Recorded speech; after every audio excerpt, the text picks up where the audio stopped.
We're here this morning to interview William F. Bill Morton. Bill was born in September of 1946 in Fort Worth, Texas. He served in the United States Air Force from July of 1966 through July of 1970, including service in Vietnam. Highest rank attained was E5. This interview was conducted at Burleson, Texas on Friday, July the 30th, 2010. My name is Dale Dexheimer. I'm not related to Bill Morton in any way. Also in the room we have Milton Gibson and Gary Burton, who are the audio-visual people. This interview is conducted for the Veterans History Project at the Library of Congress and also Operation Remember for the City of Burleson. And with that introduction, Bill, you can tell us your story of when you were in the U.S. military, sir. Okay, well, let me start out. I joined the military in July the 17th, or July the 18th, I guess it was, of 1966.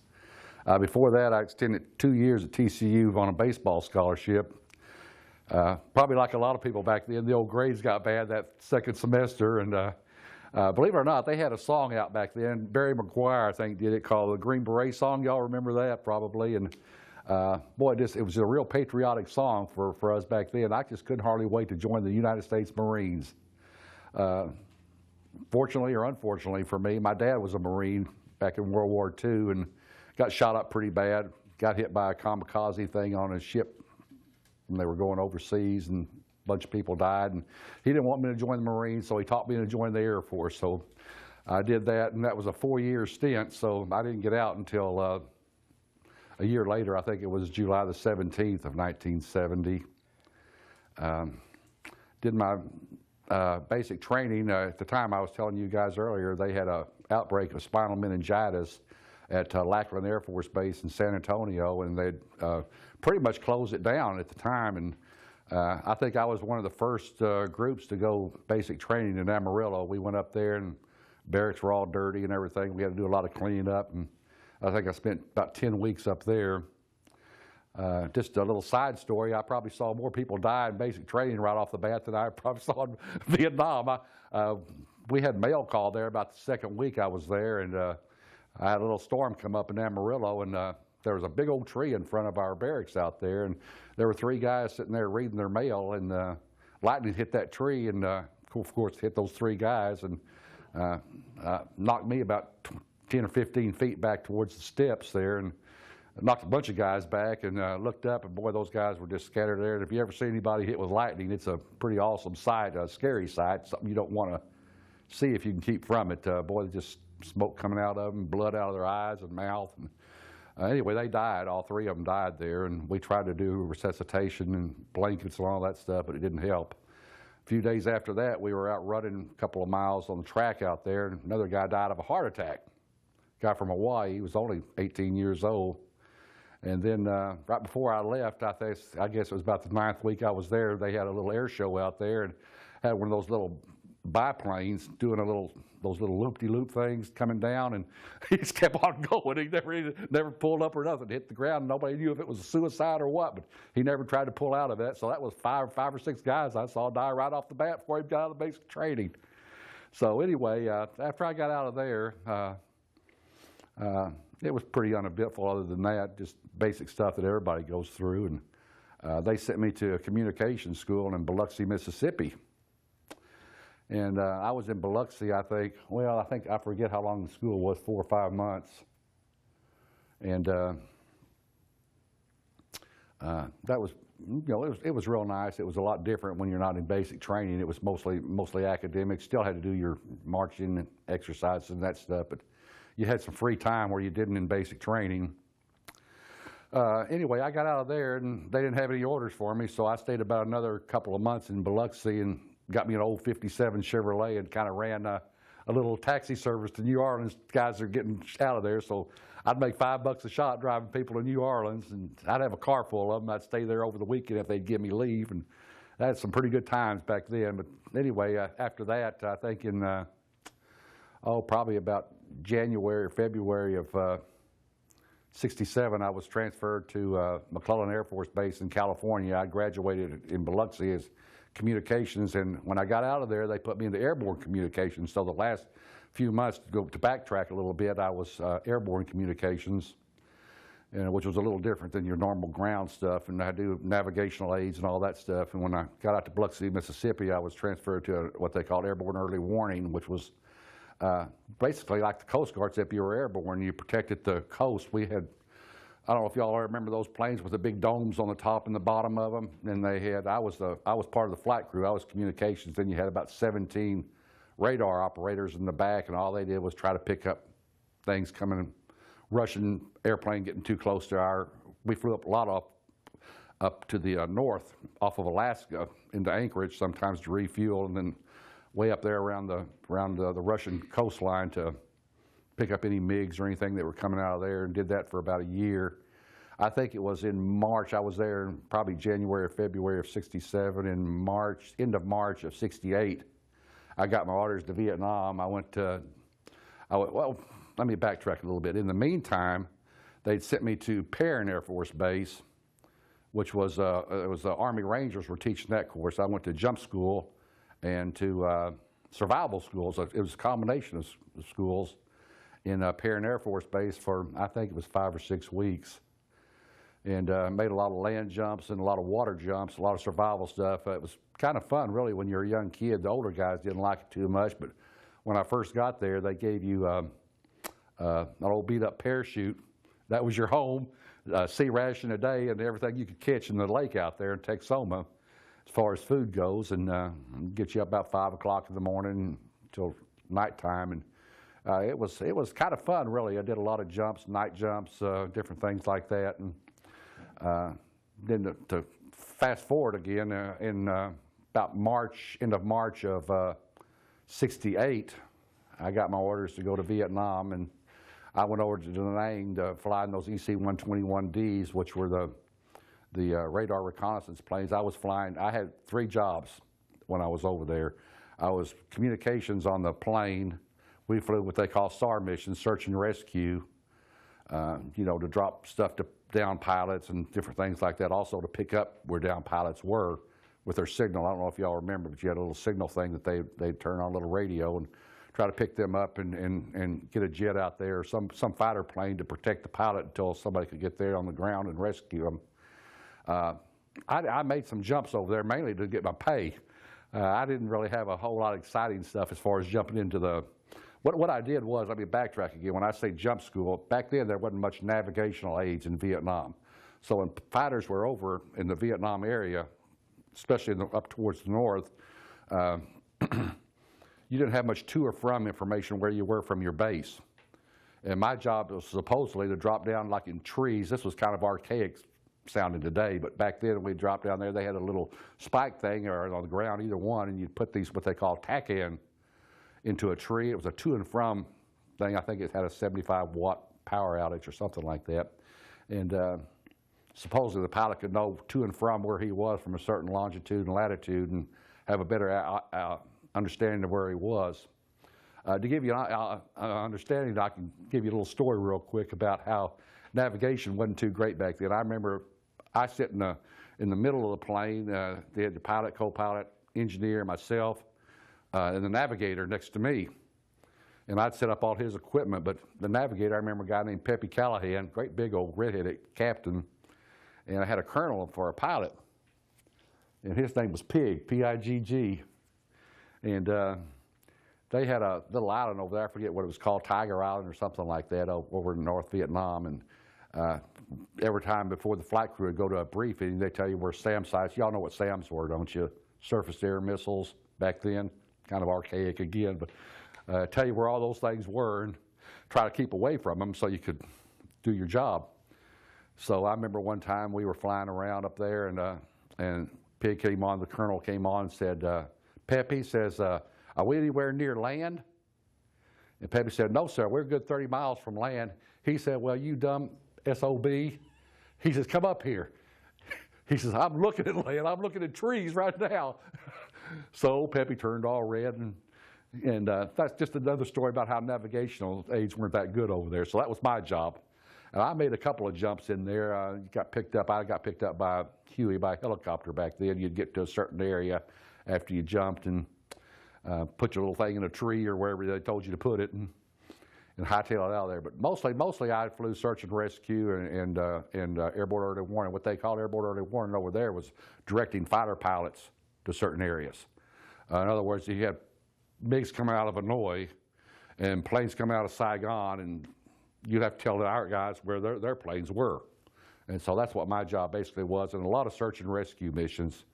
Brought a lot of people, a lot of wounded soldiers, took them to different places too, back to Hawaii and Guam and different hospitals. But I spent a year over. Actually, I spent a little more than a year over there. I spent did my year over there. Then they let me go on leave in Bangkok, Thailand for a few weeks, and then I did what they call a TDY, temporary duty assignment, for 4 more months. So I actually had 16 months in Vietnam. When I say Vietnam, I was in Da Nang. Had some runway problems there. Went to Saigon, then back to Korat, Thailand, then back to Da Nang, and that's what I was telling you guys earlier. I was kind of all over the place. Saw a lot of stuff there. A lot of small arms fire. We got hit several times. You saw a lot of stuff. A lot of people do things that they wouldn't normally do. Pepe Callahan, the guy I was telling you about, got court-martialed, and that's another story. Those old planes used to lose it. It wasn't nothing. Now you see these stories on TV. We'd lose 1 or 2 engines all the time.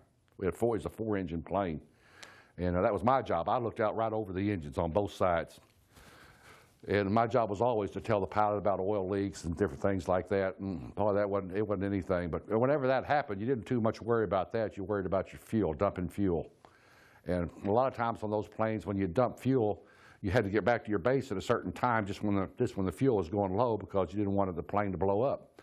Well, a lot of times those fuel, when you're dumping fuel, it wouldn't shut off.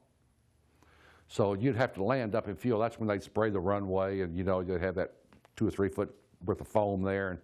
And one time we had one real bad. It was just pouring out fuel they had the tip tanks out there. Those looked like missiles. They were fuel tanks, and we landed and.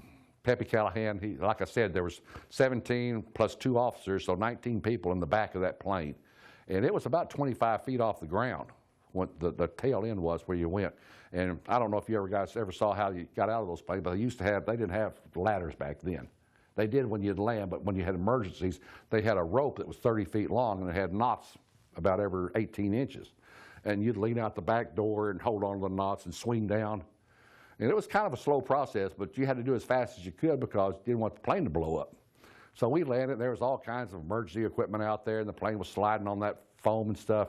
Well, old Pepe Callahan panicked. He went back there, and it was like a bowling ball. He knocked all 19 of those guys. He's a big guy, off to the side of the plane, jumped on that rope, and here's the funny part about it. He grabbed the end of the rope, and when he leaned out, he kept on going.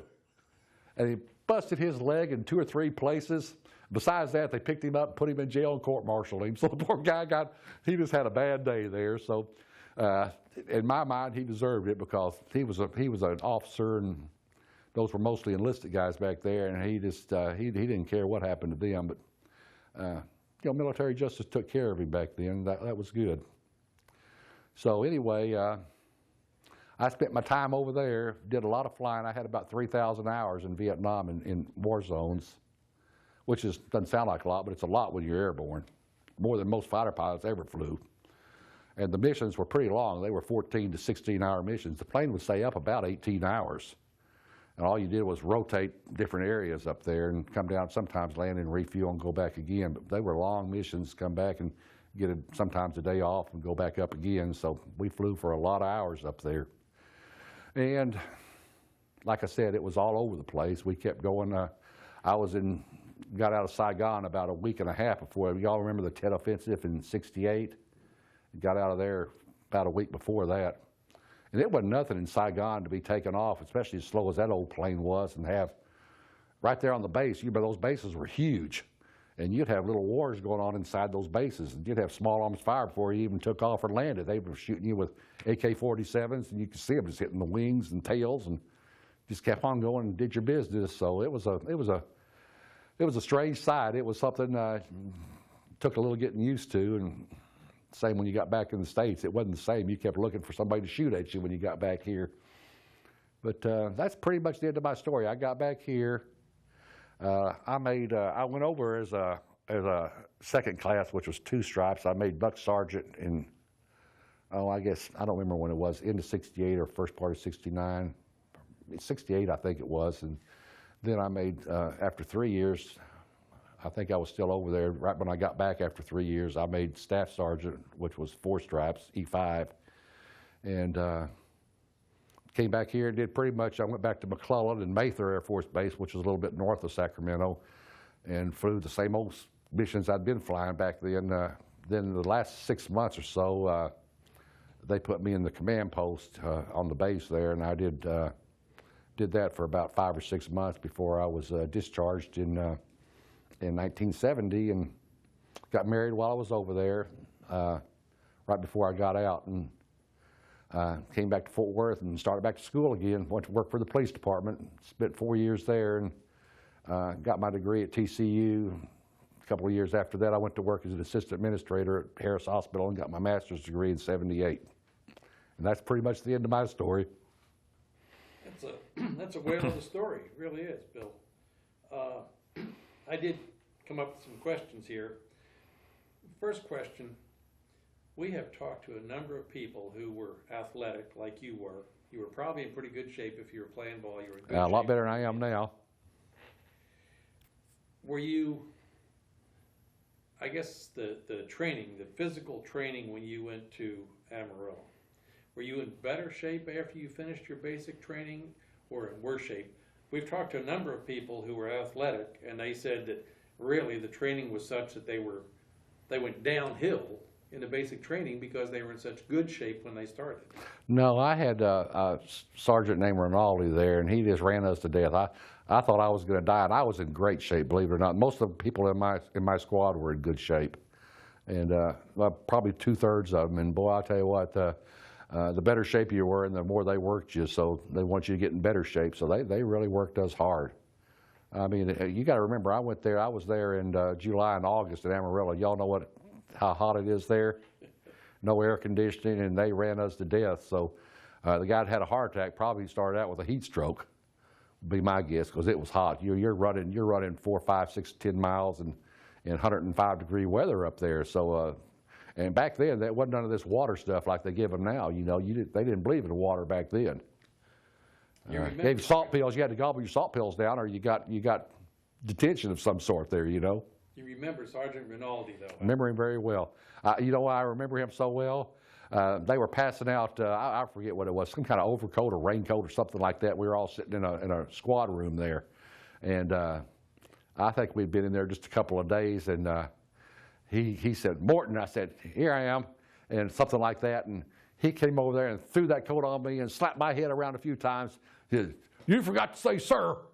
So I remember him very well. I think I had a bloody nose and busted lip and a few other things. And the worst story I can remember about my basic training was my grandmother was a nurse, and she was a captain during World War II. And she spent several years in the Army, and she was fanatical. She stuck a bunch of darn vitamins in my bag when I got to Amarillo. And first thing Rinaldi said, "What are you, some kind of GD drug addict?" Took those vitamins, threw them in a trash can. That's the last I ever saw those vitamins. Basic was a little different then, Bill, than I think it is today. Yeah. When you went to Amarillo, you were in an open barracks. You had an open bay, I guess. Yeah, they were kind of like big rooms. You know, where you had several guys in a room. They weren't really a full barracks where you had. I've been in. That's where I was when I was in Vietnam, but not there. They were. I don't know how many they had there. 6 or 8 people in a kind of a big giant room. Mini barracks, I guess you'd call it. Okay. When you went to Biloxi, what kind of quarters did you have? That was a barracks there, old-timey barracks. Just full bay? 2-story with barracks. Guys in a bay? 2-story barracks. 2-story barracks.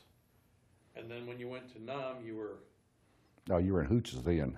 Hooches. You know what a hooch is? It's just a little thing with a little wiring on the side of it there, and a little tiny wooden bamboo type roof. So you had natural ventilation. Yeah. Okay. Were y'all in Vietnam? you used to have the sheets on you, you know, and it was hot as heck there, you know, and you didn't want those darn bugs biting you. And you'd put those sheets up on you, and it looked like you got hit with a 50 caliber machine gun in the morning. Those things, the sheets, you'd sweat, and they'd stick to you, and those mosquitoes would bite you through the sheets. So you'd wake up in the morning, and you had little, like somebody strafed you with a machine gun, where those mosquitoes would hit you at night. So pretty soon you got used to, I don't guess they'd let you do it now, but we used to spray that stuff, I forget, with DDT or whatever it is, all over yourself to keep those darn bugs out of you. Or put them on your sheets, one of the two. Because those little nets they had on those hooches, they didn't stop anything. When you were flying your SAR missions, well, you did some SAR and then you did some other radar stuff, where you would vector our aircraft out of Saigon or somewhere in the wherever they were, yeah. Yeah, you would vector them toward the bad guys coming out of the north. Did those bad guys ever come after you? They'd shoot at you from the ground. You know those little boats, those little fishing boats. That's usually what they were chasing those pilots. And most of the time they were down in the water at the Gulf of Tonkin, and most of the time they were out there in the boat. So the first thing you do is, helicopters or whatever it was, the rescue was mostly a helicopter on land or sea, and you called it a fighter pilot first if he was around, to try to protect that pilot until somebody could get close to him. And there's a lot of times, I remember a pilot going over there one time said, he said, all I got left is a 500-pounder. And the pig, I had two aircraft commanders. One was a lieutenant colonel the first time I was over there. And then when I was TDY, it was a guy named Honor, A-H-N-E-R. He was a lieutenant colonel. And this was Honor at the time. And he told that, I forget what it was, F5, I think it was, or 105. And he said, I have a 500-pounder, all I got left. I don't have any ammunition left. He said, drop it. That little old fishing boat probably wasn't as big as for me to you, probably 15, 20 feet long, had 4 or 5 people on it. They were shooting at the pilot. He was in the water bobbling around in one of those little old inner tube-looking life rafts. And he dropped that bomb right on top of that little old boat. I mean, it was a big old, there wasn't nothing left. You didn't see anything. It was just water after that. Wow. But most of the time, they didn't even try to shoot at them. They just strafe them. They turn around, go back, and pilot stayed there until a helicopter got after him. Most of these SAR missions then were pretty low-level stuff. Low to the ground? Yeah. Oh, yeah, our missions, we used to open the doors because it's got so hot in that plane. You wouldn't do that nowadays by any means, but you could look like you could reach out and grab a fish out of the ocean. You were so low.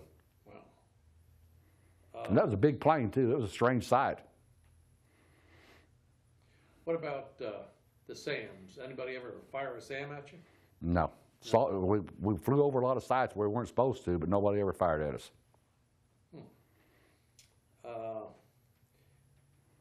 You just mentioned it, Bill. I think it was maybe at Da Nang you had runway problems. Mm-hmm. What kind of a runway problem? Well, it got blew up. The runway did? Yeah, it got blew up, and I think it was raining over there too. And when it rained, it washed a lot of that runway away. I think it would have been okay. Remember, they had a lot of. Remember, I told you had a lot of little battles on there. Mm-hmm. And when I say little battles, you used to see those guys over there flying Cessnas. The military was flying Cessnas with a 50 caliber machine gun sticking out of one door and a pilot out of one, and they were sitting down there shooting at the ground on your own base. Because there was people down there, just little infiltrations of people down there, and they blew up the base one time and blew up the runways, and it was raining so much there in those monsoon seasons that it washed all that stuff away, and have to wait till the rain stops good before you could set the runway back down. So at least it was for the bigger planes. Now they had some other runways for smaller planes, but they transferred us to Saigon back then. I had a question here. You answered it, Bill, but you got married after you came back from Nam? After I came back, yes. Okay. Had you been dating your wife, say, before you went? No, I didn't meet her till after I got back. You met her after you got back? Mm-hmm. Okay. The last thing I have here, Bill, well, not the last thing, but the Air Force training that you got, did you use that in later years? Did it help you in any of the jobs that you had? Or? No, but I tell you what, it was good offers. I had a lot of offers when I got back. I just didn't want to take them. I had a lot of offers from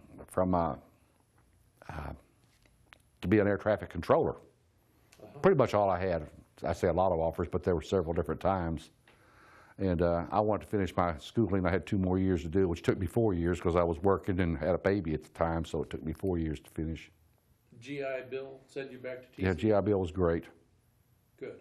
So you took advantage of it? Yes, I did. Good. For undergraduate and graduate.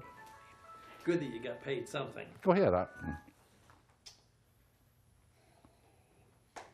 Pardon me. Oh, yes. I wouldn't have been able to make it without the GI Bill at the time. I think I got full-time was about $400 and something a month. So my mother was a assistant personnel director at TCU, so I got a partial with her discount, and plus the GI Bill. I had money left over, so back then it was really great. Good. When you were in Vietnam, Native people, Native culture, anything you might comment about that? I loved it. I'd like to go back over there. I really, if you haven't been to the Far East like that, it's and I was real fortunate. I got to go to just every place in the Pacific. It seemed like I was in Guam, Wake Island, Midway, Australia, Hong Kong, Hawaii, just every island you could think of. It was between here and there. Japan, Okinawa. And a lot of that was after. When I got out, I also flew several missions back to Vietnam, taking planes back, which was, again, a TDY. But those were just, over there and back. Stay a day or two and come back. So, and I did that with the other things, too. Spent a lot of time in Tainan because in Taiwan, Tainan, Taiwan was where Air Asia was an organization that did the maintenance on planes. So every now and then we'd fly into Taiwan, spend a few days there, and have some maintenance done on our planes. Taiwan was a great place. A lot of Buddhist traditions over there, and a lot of just a lot of neat things to see. Mm-hmm.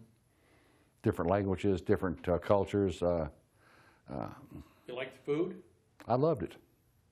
First time I got over there, I went in and had it was off base in a little old dumpy place, and a friend of mine and I, we didn't know anything, and went over there and got a hamburger. I remember we got a hamburger, and took a while to say I wanted mustard on it, So he slapped some stuff on there, looked just like mustard.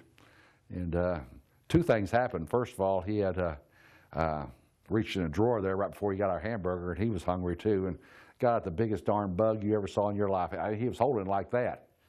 And he got a toothpick and stuck it up the rear end of that bug, squeezed that. Kind of lost my appetite right there.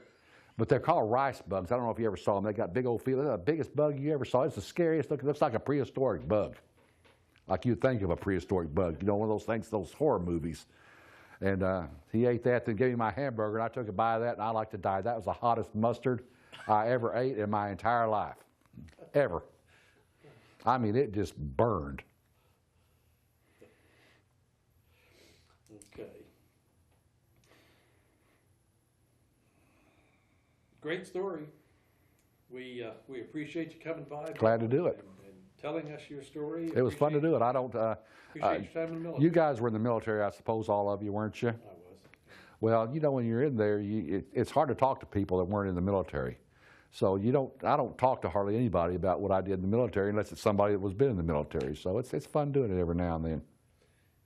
Some of the things that always strike me when we do these interviews, you remember Sergeant Rinaldi, and that's been 40 plus years ago. I can see his face just like I can see yours right now.